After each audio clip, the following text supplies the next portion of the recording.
అయితే నా దగ్గర మీ ఎలక్షన్ అఫిడవిట్ కూడా ఉంది. మీ పైన కేసులు ఎట్లయితే ఉన్నాయో 56 కేసులు, 100 రోజుల పైగా జైలు జీవితం ఎట్లుందో మీ ఆస్తులు కూడా ఉన్నాయి ఇందులో. ఇది మీదే కదా? నేనే ఎలక్షన్ కమిషన్ కు, పబ్లిక్ కమిషన్ కి, ఎలక్షన్ కమిషన్ కు నేను సమర్పించిన అఫిడవిట్. సో మీ యావదాస్తి కుటుంబాస్తి అంతా నేను ప్రభుత్వానికి రాసిస్తున్నా అని చెప్పినప్పుడు మరి ఎలక్షన్ అఫిడవిట్ లో ఉన్న ఆస్తులకి అక్కడ కనపడలేదు ఏంటి అని అంటే ఒక విషయం ఏంటంటే మార్కెట్ వాల్యూస్ వేరుంటాయి, ప్రభుత్వం నిర్ణయించే ధరలు వేరుంటాయి. అంటే ఇప్పుడు గవర్నమెంట్ నిర్ణయించే ధర ఒక భూమి 7,000 రూపాయల గజం ఉంటుంది ఇలా, అది 7,000కి రాదు, మళ్ళా 70,000కి వస్తుంది. అది విషయం ఏంటంటే మార్కెట్ వాల్యూస్ వేరుంటాయి, కార్డ్ వాల్యూస్ వేరుంటాయి అన్నట్టు. తద్వారా ఆ అఫిడవిట్లు ఏముందో అది తీసుకోపోరాదు, ఎందుకు వచ్చిన బాధ. అఫిడవిట్లు ఏముందో అది తీసుకోపోరాదు, అంతేనా? ఓకే.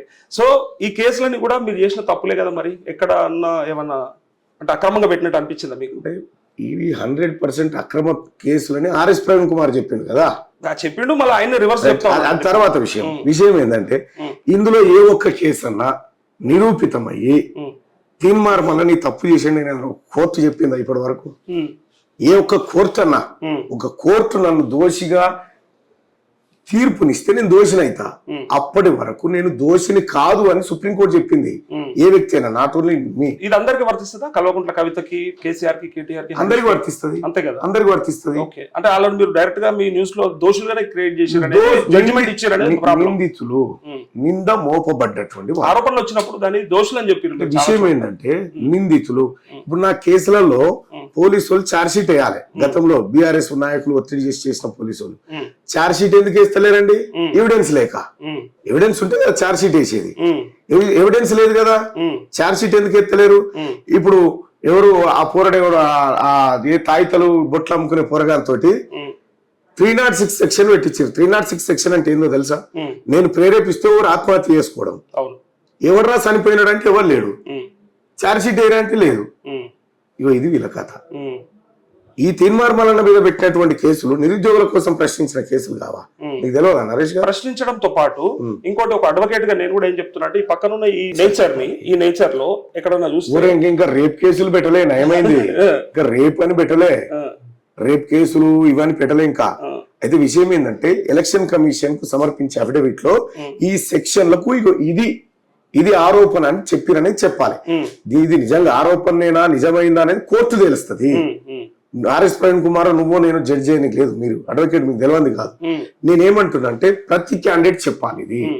కాబట్టి ఎలక్షన్ కమిషన్ క్లియర్, అరే పేపర్ లో పబ్లిక్ చేస్తా ఉన్నాము, మా మీద ఇన్ని కేసులు ఉన్నాయా, మా మీద ఉన్నటువంటి కేసుల వివరాలు ఇవన్నీ చెప్తా ఉన్నాము. అది ఎలక్షన్ కమిషన్ పెట్టిన రూల్. అది అంటే మూడే ప్రధానంగా ఆరోపించిండు ఆర్ఎస్ ప్రవీణ్ కుమార్. మీరు ఆ ఎవరికి కన్సర్న్ పర్సన్ కి సంబంధం లేకుండా నెంబర్ డిస్ప్లే చేయడం, అట్లే ఒక పిల్లలని ఈ పాలిటిక్స్ లో ఇన్వాల్వ్ చేయడము, ఇంకొకటి మెయిన్ గా అమ్మాయిలకు సంబంధించినటువంటి ఫోటోలు చూపెట్టడం. ఇదే మాట. ఇది ఒక ఆయన పోలీస్ అధికారి కాబట్టి ఆయన ఏం అధికారి నేను చెప్తా కదా ఆయన కథ. కానీ అయితే ఫస్ట్ ఆరోపణ ఏంది? ఫోన్ నెంబరు డిస్ప్లే చేసినాడు. మిర్యాలగూడ